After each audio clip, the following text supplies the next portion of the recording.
For years, I was the family's rock, the responsible one who paid the bills, kept the peace, and made sacrifices no one ever noticed.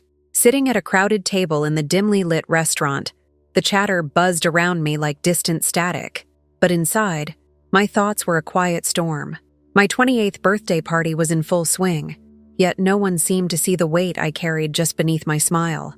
Across the table, Mackenzie Carter, my sister's husband, grinned with that easy charm he wielded like armor, completely unaware of the quiet resentment simmering under my polite nods. The man who took from me without ever giving back. I watched my sister, Emily, radiant in her role as the family's golden child, laughing at some joke Mackenzie made, their faces glowing with a light I'd learned to envy. My father, Thomas Martin, sat between us, eyes darting away the moment any tension surfaced, playing the passive enabler so perfectly it was almost invisible. I cleared my throat softly, recalling how I'd quietly covered Emily's wedding expenses, $12,000 that vanished into the extravagant day without a word of thanks. I knew every dollar I handed over had been swallowed by their dreams, while mine stayed buried beneath layers of family duty. I was the forgotten daughter, the invisible ATM, the emotional caretaker who kept the family's fragile peace in place. My hands trembled ever so slightly as I reached for my glass, but my voice remained steady inside my head. I'd cultivated a secret power, one no one suspected. Meticulous record-keeping, a mental ledger of every sacrifice, every hour spent soothing tempers, every dollar that left my bank account in their names. The more I gave, the less I felt seen. An uneasy knot coiled in my stomach as I realized this pattern wasn't accidental. It was the family's unspoken rule. They took, and I gave, always. But maybe, just maybe, the scales were about to tip. The roots of this imbalance dug themselves deep into my childhood, long before my birthday dinners or wedding reimbursements. I remember my high school graduation like it was yesterday, the sun streaming through the auditorium windows, the crowd buzzing with pride. But my own triumphs were swallowed by a louder, more celebrated announcement. Emily's perfect report card, read out with such fanfare it overshadowed my honors. I sat there, cap awkwardly perched on my head, as my father's voice echoed behind me, praising Emily as the golden child, the star who could do no wrong. Always dependable, never the star, he muttered under his breath about me, words that stung but also crystallized my place in the family. I was dependable, yes, but invisible.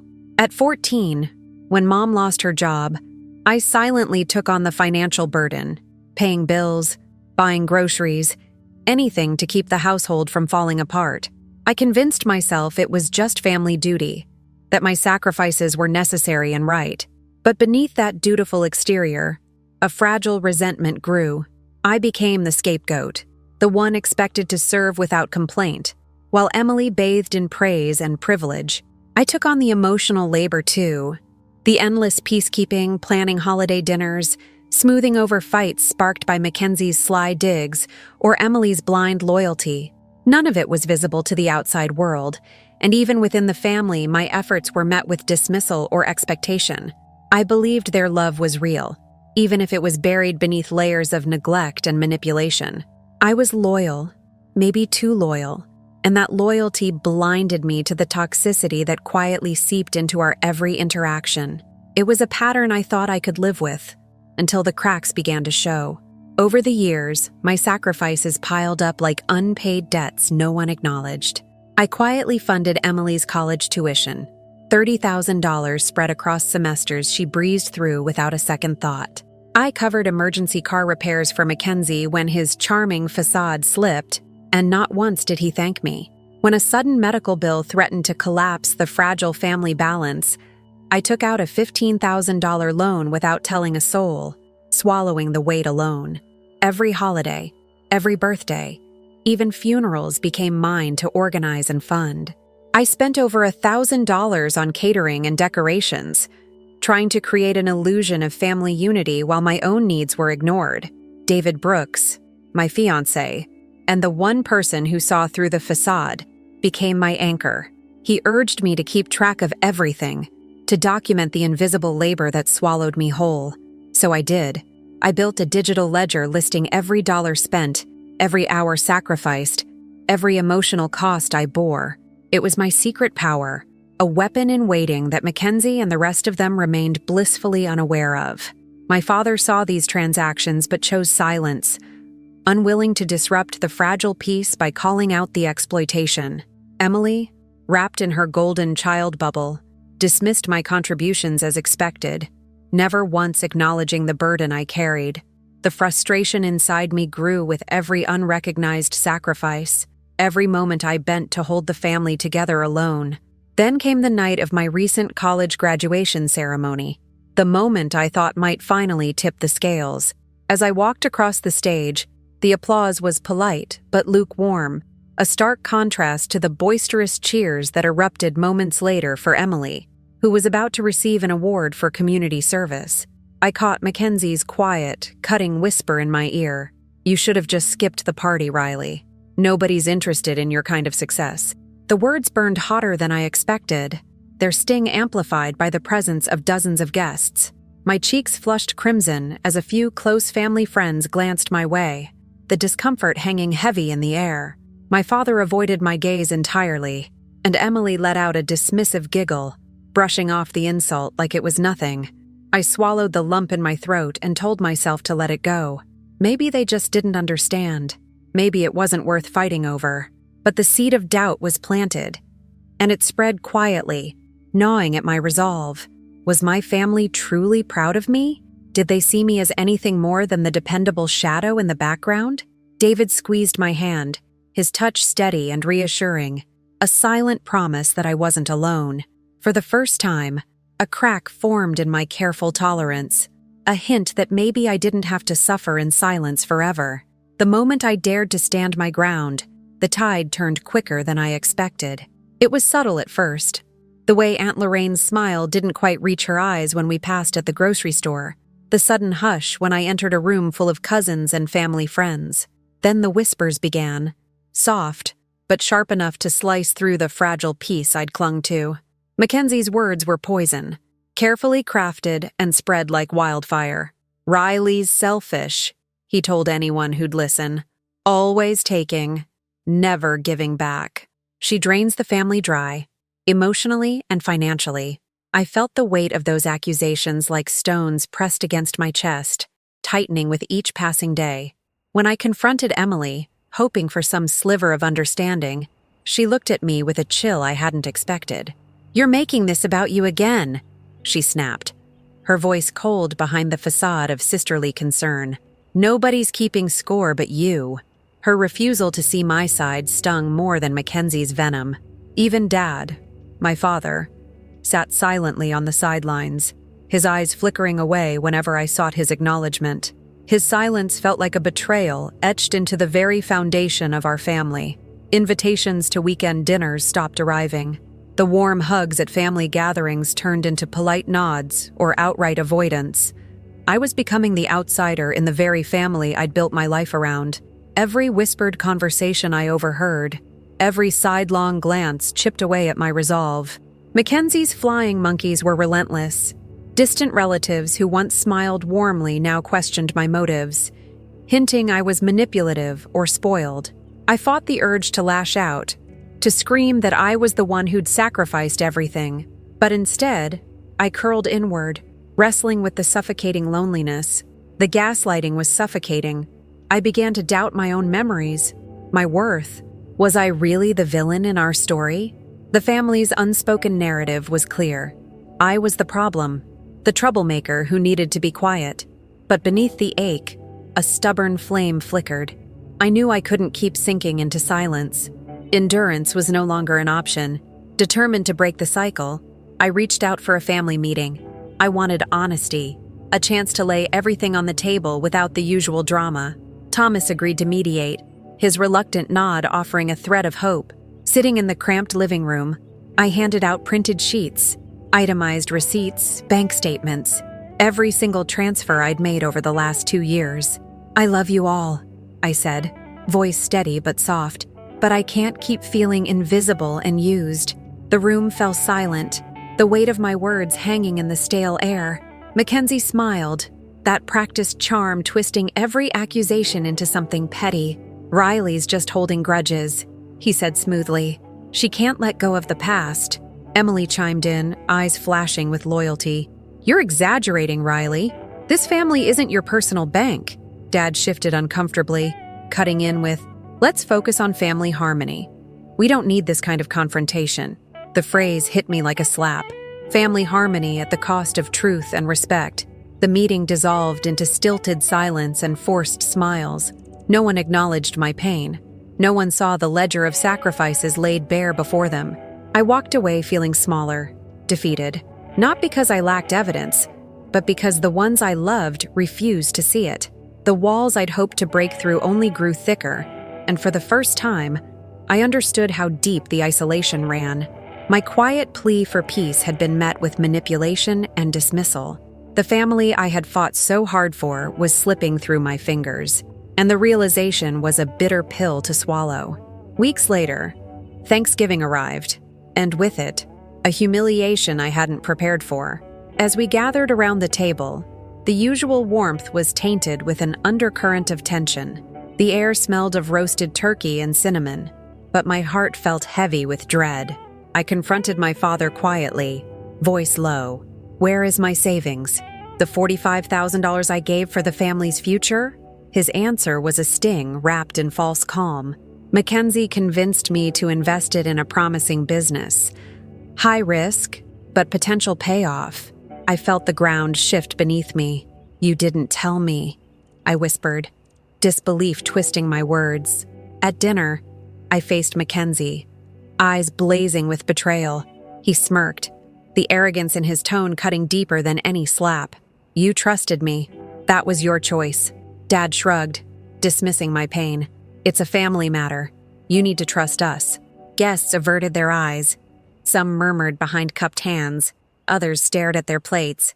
Emily's voice pierced through the silence, dripping with disdain. "You're being dramatic, Riley.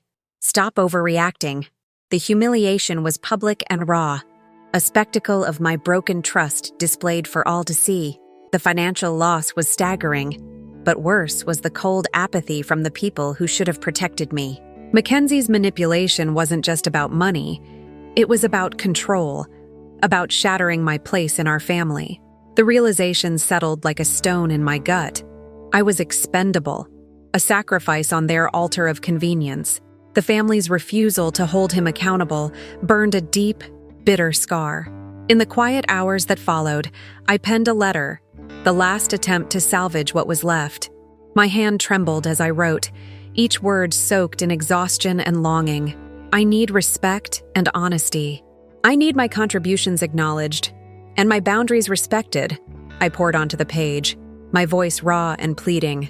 I asked for a genuine conversation, a chance to rebuild trust without the shadows of past betrayals. When I shared it, Mackenzie laughed, loud and dismissive, calling it a manipulative stunt. Emily turned away, her silence louder than words.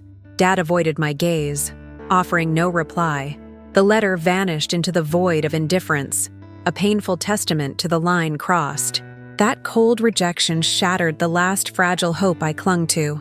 Their refusal to even engage was a verdict. I was no longer part of the family's narrative. The heartbreak was immense, but beneath it stirred something fierce, a resolve to no longer tolerate the abuse, the lies, and the invisibility.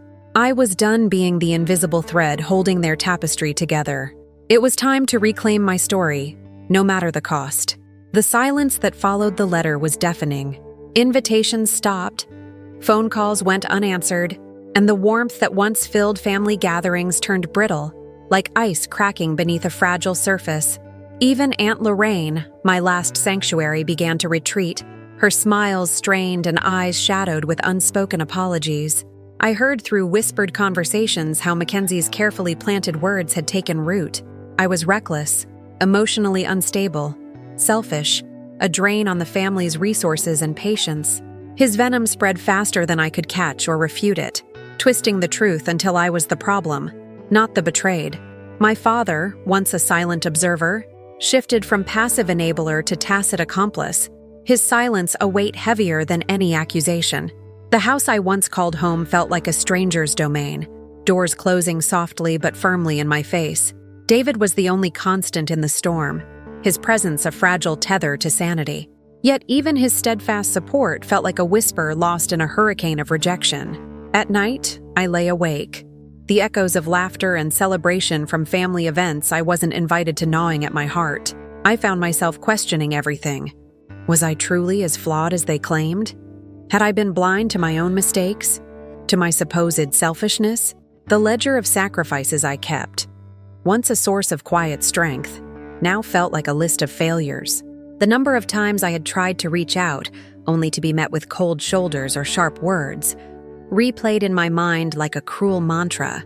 Isolation wrapped around me like a suffocating shroud. Yet beneath the despair, a faint ember of anger began to burn, a slow, steady pulse beneath the ache. The breaking point came on a day that should have been joyful, Emily's baby shower. The house was filled with laughter and soft coos, pastel decorations and the scent of fresh flowers, but all of it felt like a cruel masquerade. As I arrived, hoping for at least a semblance of peace, I discovered that Mackenzie had crossed a line too far. Under the guise of family management, he had seized control of the last remnants of my belongings, my car, personal effects, everything tethered to my independence. When I confronted him in front of the assembled guests, his charm slipped, revealing a cold, calculating man who no longer bothered with pretense. With a cruel smile, he confessed that he had liquidated my trust fund, my safety net, to cover his mounting business debts, vanishing with the money overnight. The room fell silent, eyes darting between us, some filled with pity, others with judgment. My face burned with humiliation and rage, a fierce heat rising from deep within. My father stood by, expression unreadable, refusing to intervene as if my ruin was a family spectacle to observe in silence. Emily's words cut like a knife. This is what happens when you don't trust family. There was no room for my pain, no space for my truth. The crushing weight of betrayal pressed down so heavily I felt my knees weaken. In that moment, something inside me shattered, not like the fragile girl who had once begged for fairness, but like a force hardened by fire. My voice, when it came, no longer trembled. "I won't let this break me," I said, every word a vow. "They will all see the truth, and I will reclaim my life on my terms." The crowd shifted uneasily, sensing a change in me, a spark igniting beneath the ruins. For the first time, I stopped being the victim. I was the storm waiting to rise. Later, alone in my small apartment, the silence was different, no longer suffocating but charged with raw clarity. I sifted through my ledger, each entry a scar and a story, tracing the years of invisible labor and silent sacrifice. The pattern was undeniable. I had been used, my generosity weaponized, my kindness mistaken for weakness. Anger surged through me, fierce and unrelenting, burning away the exhaustion and self-doubt that had clouded my mind for so long.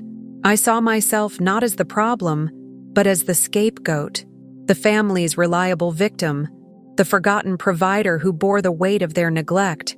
For the first time, I refused to carry the blame they tried to place on me. The ledger, once a ledger of pain, became my secret weapon, a map of truth that no one could erase. "I will never be invisible again," I told the empty room, my voice steady and sure. The anger was no longer bitter but sharp and focused, a blade cutting through years of silence. The mental coup unfolded in quiet moments. I was reclaiming my narrative, taking stock of my strength. The years of emotional manipulation, the financial exploitation, the constant dismissal, they would not define me any longer. This awakening was more than realization. It was a declaration. My power had been hidden in plain sight, locked in numbers and memories, and now it was ready to be wielded. Never again would I allow myself to be the invisible thread holding their tangled family tapestry together. It was time to act. I reached out to David that evening, the exhaustion in my voice tempered by a new steeliness. "It's time to stop fighting him alone," I told him, the words feeling both vulnerable and resolute. Together we began to sketch out a plan, not one born from anger alone, but from careful strategy. We talked late into the night, outlining ways to expose Mackenzie's manipulations, to turn the family's own alliances against him by revealing the truth piece by piece. David's belief in me was a steady flame, promising support and partnership. He offered to handle communications, to gather evidence, to be my shield when I needed it.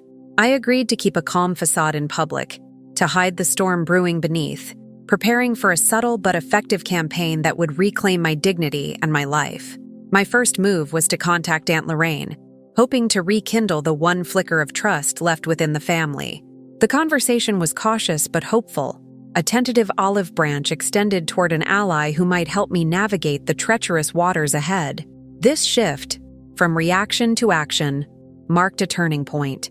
No longer paralyzed by pain, I was beginning to think like a strategist, ready to dismantle the web of lies Mackenzie had spun around us all.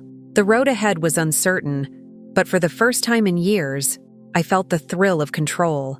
This was not just about revenge. It was about reclaiming my identity, my voice, and my future. The quiet ember of anger was now a fire, and I was ready to burn through the darkness. I spread the files out on the worn kitchen table, the soft hum of the city outside barely reaching my ears. David sat beside me, eyes scanning the spreadsheets and bank statements I'd painstakingly compiled over weeks. Every number, every transfer whispered a story of quiet dependence, the way Mackenzie thrived on the family's constant goodwill, how his entire facade teetered on their blind trust. I traced a line through emails between Dad and Mackenzie, noting the subtle ways my father's silence allowed the manipulation to grow unchecked. Emily's unwavering loyalty wasn't just stubbornness.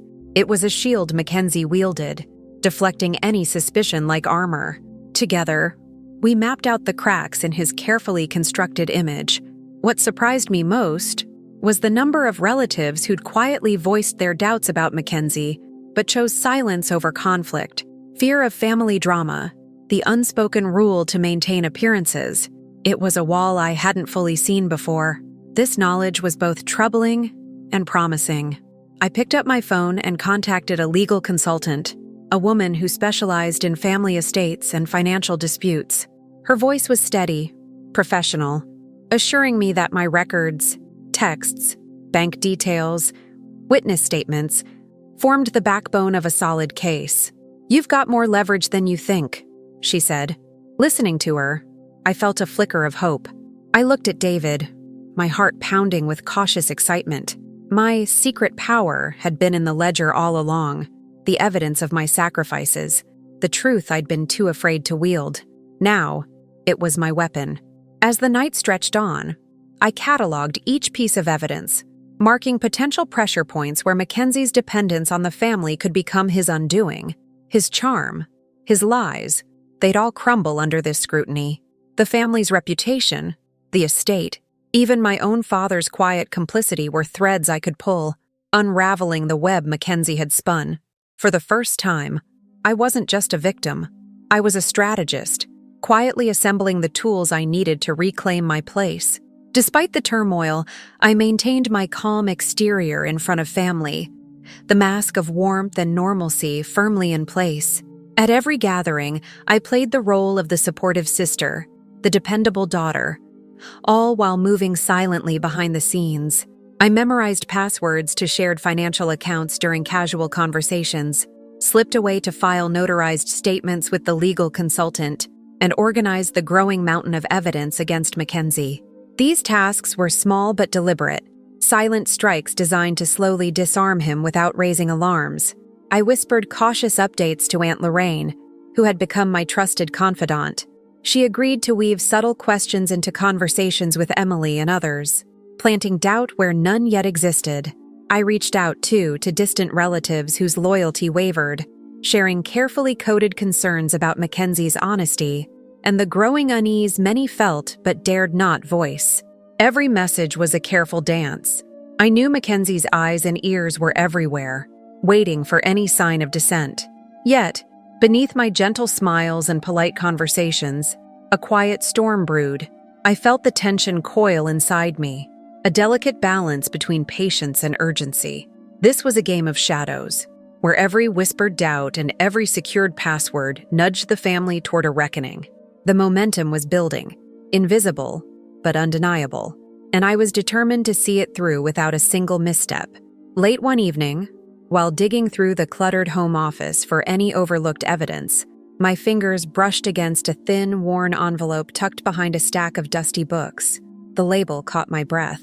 For Riley, if anything happens. My hands trembled as I peeled it open and unfolded the aged letter inside, my grandmother's familiar handwriting sprawling across the delicate paper.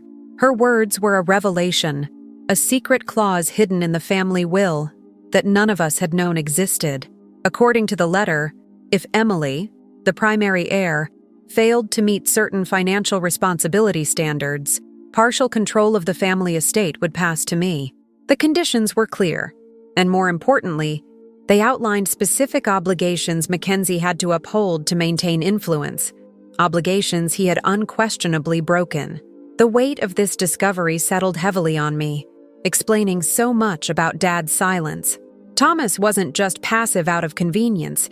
He was trapped by family loyalty and the fear of scandal that might fracture our legacy. This letter was a game changer, a legal lever that shifted the balance of power. I read the words again, whispering under my breath, "Now, the game changes." The quiet confidence surged within me, washing away the last vestiges of doubt. With this newfound legal power, I moved swiftly. I began to withdraw my financial support subtly, closing shared accounts, redirecting funds, and tightening access that Mackenzie had relied on for so long. Every action was precise, measured, designed to chip away at his control without alerting him directly.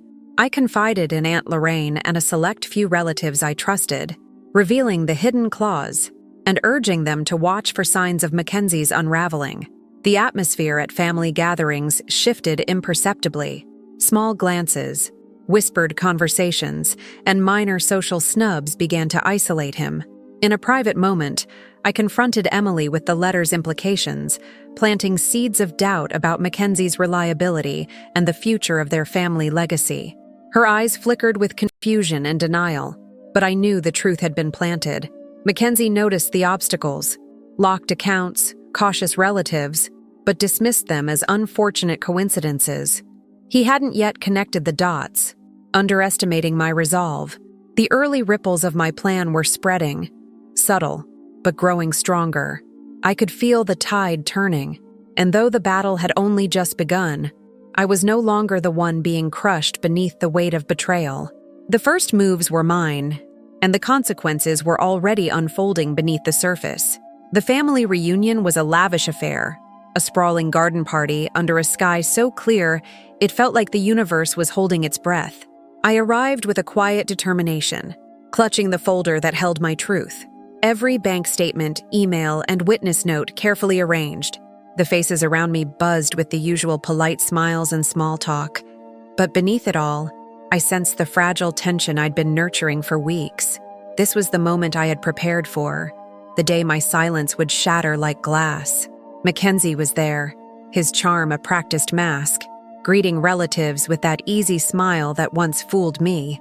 But as I stepped forward in the center of the crowd, the air thickened. I cleared my throat, steady despite the flutter of nerves. "For too long," I began, voice carrying clearly, "I have been invisible, the family's silent supporter, the one who gave everything and asked for nothing. But that ends today." I laid the letter and the financial records on the polished wooden table in front of us. Eyes flicked from me to the documents, confusion rippling through the crowd. "Mackenzie, these papers prove you vanished with my entire life savings. $45,000 I entrusted to you for our family's future. And this," I held up my grandmother's letter, "reveals the legal obligations you've ignored." Whispers rose, some hesitant voices breaking their silence. Aunt Lorraine spoke softly but firmly. "I've seen enough to question the version we've all been told." Even my father, who had hidden behind his silence for years, looked cornered, his face pale and tight. Emily's gaze flickered with uncertainty, her usual defenses faltering but unspoken. Mackenzie's smile slipped. His eyes darted, searching for an escape, but the room had shifted beneath his feet. "You no longer hold power here," I declared, the words tasting like freedom. This family will no longer tolerate deceit. The crowd leaned in, the atmosphere electric. I detailed the boundaries now in place. No more financial access, no more lies, and warned of legal steps should the manipulation continue. The champagne moment wasn't just the reveal, but the transformation of me, from overlooked victim to the woman who wielded her truth like a sword. As whispers grew into nods of support, I felt the weight lift, replaced by a fierce, unyielding strength. Mackenzie's collapse was swift and brutal. Overnight, the man who had once moved through our family like a shadow became a pariah. The calls from his business associates stopped, replaced by cold silence and withdrawn investments. His phone lit up with desperate messages and tearful pleas, but I didn't answer. When he reached out, his voice dripping with false remorse, promising change and begging forgiveness, I held firm. David was beside me, a rock anchoring my resolve, reminding me that boundaries were not frail walls, but shields. The family fractured visibly. Alliances shifted like sand, with some relatives whispering doubts openly, while others recoiled from the unfolding drama. Thomas tried to step into the void of peacekeeping, but his words sounded hollow without my cooperation. The once vibrant gatherings grew tense, the air thick with unspoken accusations and fractured loyalties. I felt the sting of loss. The family I'd hoped to protect was splintering, but beneath it was a quiet vindication. I was no longer the silent martyr. I leaned harder into my alliances, finding refuge in Aunt Lorraine's steady counsel and David's unwavering support. Together, they helped me shoulder the cost of my victory, reminding me that peace came not from pleasing others, but from honoring myself. As the days stretched, Mackenzie's desperation deepened into something darker. He unleashed his last attempts at control, sending mutual acquaintances to spread false rumors about me, threats of lawsuits to intimidate, and relentless pressure on Emily to testify against me.